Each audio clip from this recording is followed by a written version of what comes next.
नमस्कार दोस्तों, मैं वीरेंद्र सिंह बघेल। मेरे एक और नए ब्लॉग पर आपका हार्दिक स्वागत है। और आज मैं गौरेला पेंड्रा मरवाही छत्तीसगढ़ के मरवाही के कछार ग्राम जा रहा हूँ, जहाँ समुदलई नाम की एक जगह है जो कुंड निकला है और जिसके कई रहस्य हैं वहाँ, जिससे पर्दा उठाऊंगा मैं। और निश्चित तौर पर जंगलों से घिरा ये समुदलई है, जिसकी जानकारी मैं विस्तृत रूप से आपको दूंगा। कई लोग ब्लॉग बनाए हैं इस विषय पर, लेकिन कोई भी एक्सप्लेन नहीं किया है उसमें। तो आज हम पूरा वहाँ अध्ययन करेंगे और कई बड़े बुजुर्गों से चर्चा भी करेंगे आगे। चलिए, अब ये रास्ता में है हम लोग।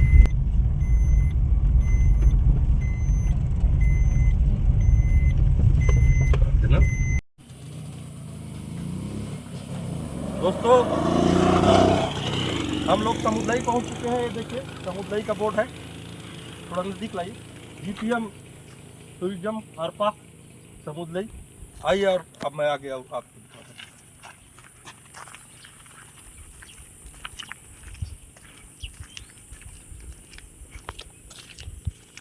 ये समुदलई का गेट है, पूरा जंगलों से घिरा है, मैं आपको बताना चाहता हूँ। और आज से अगर हम 50 साल पहले की बात करें तो ये बहुत घनघोर जंगल रहा होगा, क्योंकि यहाँ का जो पृष्ठभूमि बता रहा है और यहाँ का जो ये छाया चित्र हमको जो देख रहे हैं, तो निश्चित तौर पर ये घनघोर जंगल रहा होगा। आइए, इसकी कुछ खासियत पहले आपको मैं दिखाता हूँ। ये पढ़िए पहले आप। ये बोर्ड टंगा है, मरवाही तीर्थ स्थल समुदलई कुंड। समुदलई, इसको थोड़ा नज़दीक से देखिए। समुदलई कुंड मरवाही क्षेत्र की पवित्र एवं धार्मिक स्थल है। यहाँ का पानी समुद्र के पानी के समान खारा है एवं समुद्र से मिला होने के कारण समुदलई नाम से एक दैविक स्थल के रूप में भी मान्यता है। मान्यता ये है इसकी कि इस कुंड के पानी से सच्चे मन से तीन दिन रविवार बुधवार को स्नान करने से शारीरिक कष्ट और दाग धब्बे खुजली पूरी तरह से खत्म हो जाते हैं। ये इसकी कहानी है। और निश्चित तौर पर हमारे पूर्वज भी बताते हैं, जो पुराने लोग हैं। तो आइए, अब अंदर चल के देखते हैं पहले। और बताना चाहता हूँ कि कुंड के अलावा और कई ऐसी जगह है जिसकी जानकारी मैं आपको इस चैनल के माध्यम से दूंगा। आइए।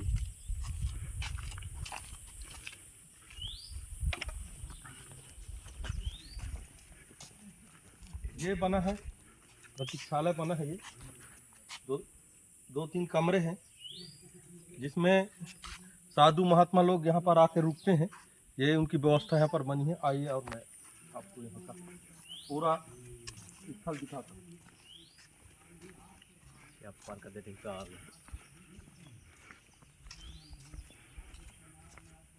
देवी स्थल भी है, इसलिए जूता वगैरह उतार देते हैं। आइए।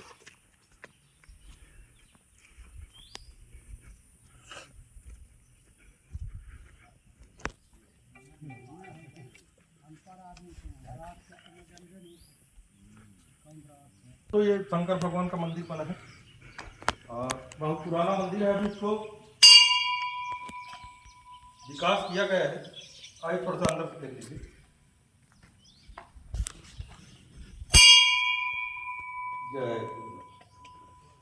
एक और मंदिर है, आइए वो वाले मंदिर को भी देखते हैं।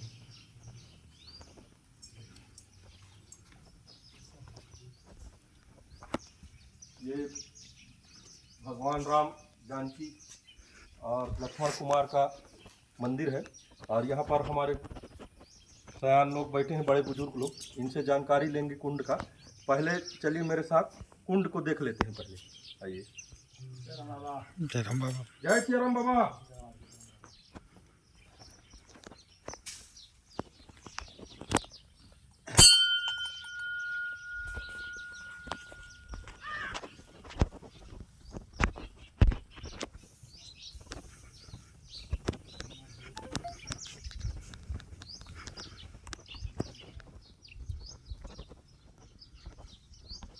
पूरा दिखाइए इसको वीडियो।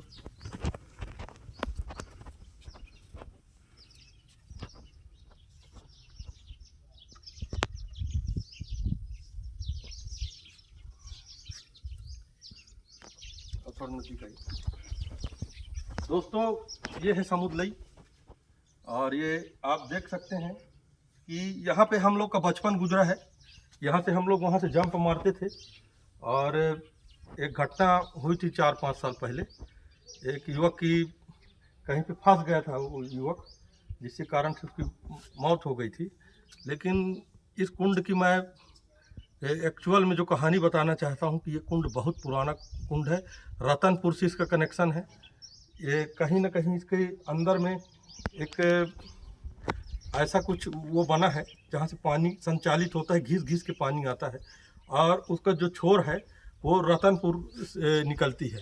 और बहुत बड़े बुजुर्ग हमारे बताते हैं कि जब इसको नापा गया कि कितने इसकी गहराई है, तो कई ट्रैक्टर में बांस ला के इसको वो बना के नीचे गए लोग, लेकिन इसका छोर नहीं मिला उस ज़माने में। आज से बहुत लंबे समय का बात मैं कर रहा हूँ।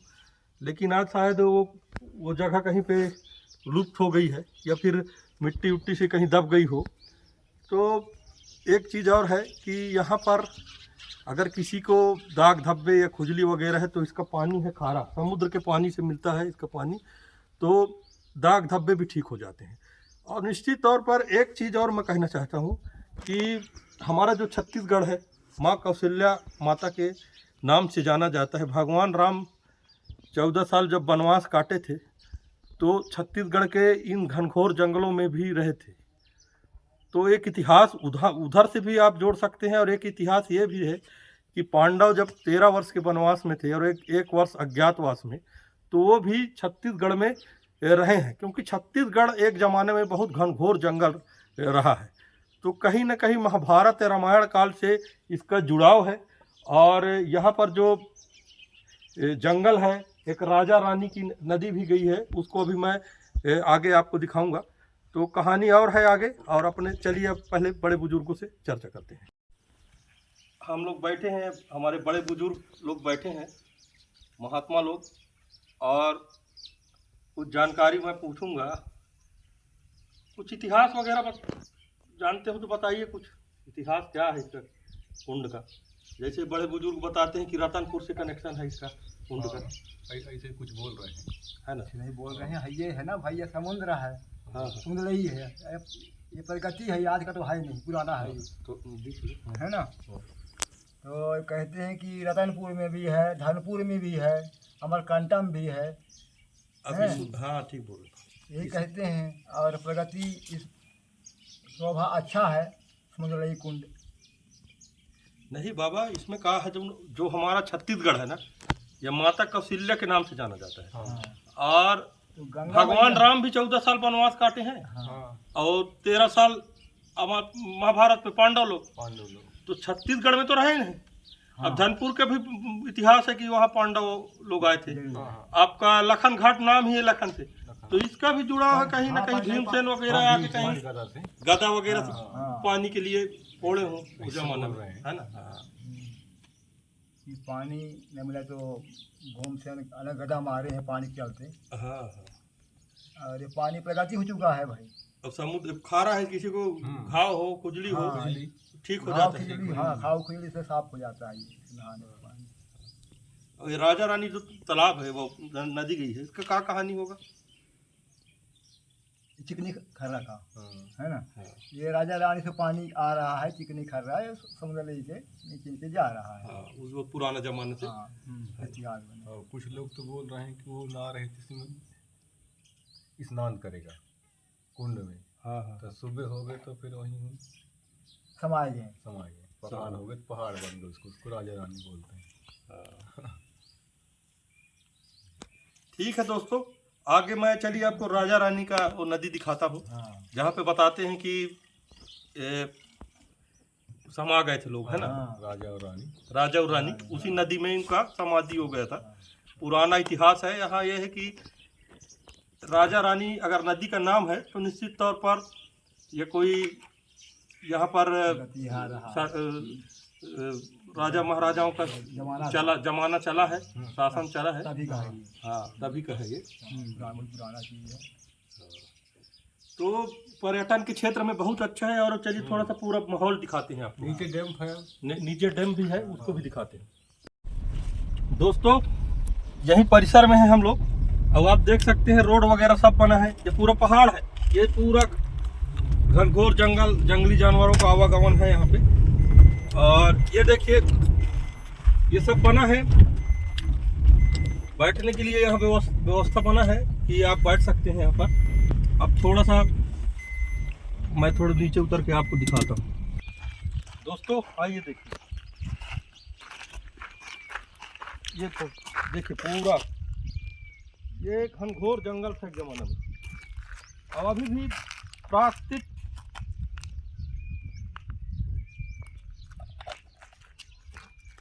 प्राकृतिक सुंदरता का परिचायक है, मैं कहूँगा समुद्र लेक। और इतना खूबसूरत है, कश्मीर से कम नहीं है। अगर यहाँ पर और थोड़ा सा पर्यटन के क्षेत्र में विकास हो जाए तो एक मिनी कश्मीर यहाँ बनाया जा सकता है, क्योंकि बहुत मनोरम सुंदरता आप देख सकते हैं। पूरा जंगल से घिरा और स्वच्छ वातावरण, कहीं कुछ नहीं, न कहीं वायु प्रदूषण न कुछ। बहुत अच्छा यहाँ पे लग रहा है। चलिए और आगे आपको दिखाता हूँ। इधर देखिए, इधर भी दिखाइए।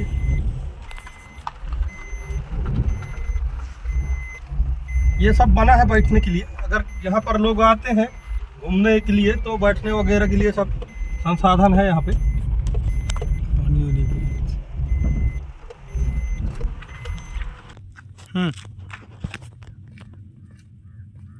दोस्तों आपको बताना चाहता हूँ कि ये राजा रानी नदी गई है, राजा रानी नदी गई है। और निश्चित तौर पर थोड़ा सा वीडियो में आप पूरा दिखाइए, वो जंगल को भी दिखाइए। घनघोर जंगल, आज भी जंगल है ये। एक चीज़ बताना चाहता हूँ कि अगर राजा रानी इसका नाम है तो निश्चित तौर पर यहाँ राजा रानी रहा करती थी। एक ज़माना रहा होगा कि यहाँ पर ये लोग आते रहे होंगे और जंगल रहा होगा। अब ये आदिवासियों का यहाँ पे अगर साम्राज्य रहा कि किसका रहा, ये थोड़ा सा और पीछे जाना पड़ेगा, इतिहास जानने के लिए अध्ययन करना पड़ेगा। लेकिन कुछ न कुछ तो है यहाँ पे। राजा रानी नाम से जाना जा रहा है इसको। देखिए पूरा, अगर शासन प्रशासन ऐसी जगह को चिन्हांकित करके विकास करेगी तो निश्चित तौर पर हमारा पर्यटन बढ़ेगा और विकास की एक रूपरेखा तैयार होगी। लोगों का दो पैसे का सिस्टम बनेगा। यहाँ के जो बेरोजगार घूम रहे हैं लड़के, उन लोग को रोजी रोजगार मिलेगा। तो ऐसे जगहों को निश्चित तौर पर पर्यटन से जोड़ना चाहिए। ये बहुत ही पुराना ऐतिहासिक जगह है। और एक आध दो जगह और पहाड़ है, मैं आपको दिखाऊंगा, जहाँ पहाड़ काटा है और एक आध दो कमरे बने हैं, जहाँ पर साधु महात्मा आकर वहाँ पर पूजा पाठ किया करते रहे होंगे। तो आप सोच सकते हैं कि बहुत ही अच्छी जगह है और यहाँ पर लोगों को आना चाहिए, घूमना चाहिए। और पिकनिक स्पॉट भी है, लोग पिकनिक भी आते हैं यहाँ पर। आए दिन यहाँ पिकनिक आते हैं, घूमने के लिए आते हैं। बहुत ही अच्छी जगह है, मनोरम जगह है। और शाम का समय है, अभी बहुत ही अच्छा लग रहा है। बहुत ठंडी हवा चल रही है, गर्मी का दिन है लेकिन यहाँ हमें ठंडी का एहसास हो रहा है। तो दोस्तों यहीं पर मैं अब अपने चैनल को समाप्त करते हुए आपको कहना चाहता हूँ कि अगर चैनल सब्सक्राइब नहीं किए हैं तो चैनल को सब्सक्राइब कर लीजिए, लाइक कर लीजिए और इसी तरह मेरा सहयोग करिए ताकि मेरा चैनल बढ़े और मैं अच्छी जानकारी आपको निरंतर देते रहूँगा।